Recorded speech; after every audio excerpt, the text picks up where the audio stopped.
uses our weaknesses. God uses our failures, our faults, and our personal storms to show us just how almighty He really is. Look at the lives of the greatest preachers in the history of the world who had a day of trouble. George Whitefield, whose ministry led to the development of the Methodist Church, he preached with asthma. While he preached, he wheezed and he gasped for breath. Yet thousands of people were converted under that man's ministry. Smith Wigglesworth, he was a celebrated healing evangelist. And after praying for others to be healed, he would go home at night and roll on the floor in agony with kidney stones. Think about that. Charles Haddon Spurgeon, who is called the Prince of Preachers, from London, England, he died with gout before he was 60 years of age. Jonathan Edwards was so nearsighted when he read his great sermon, Sinners in the Hand of an Angry God. The ink on the page rubbed off on his nose until his nose turned black. Get a picture of that. How do you think that would go over on television?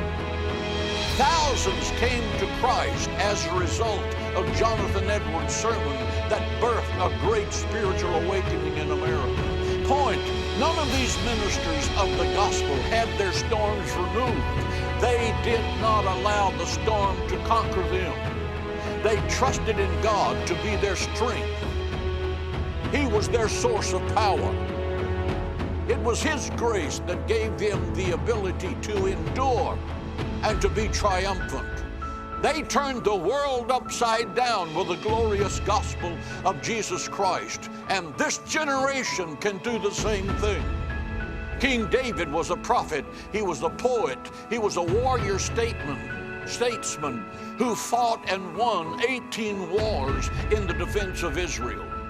David was going through a day of trouble when he was driven from his throne by his rebellious son Absalom. King David fled from the city of Jerusalem and he headed into the wilderness to a bitter and barren wasteland. He is walking across the northern edge of the wilderness of Judea and he's headed for the area of the Dead Sea. It's a depressing place. I have been there many times. Hot, it is hotter than the hinges of the gates of hell.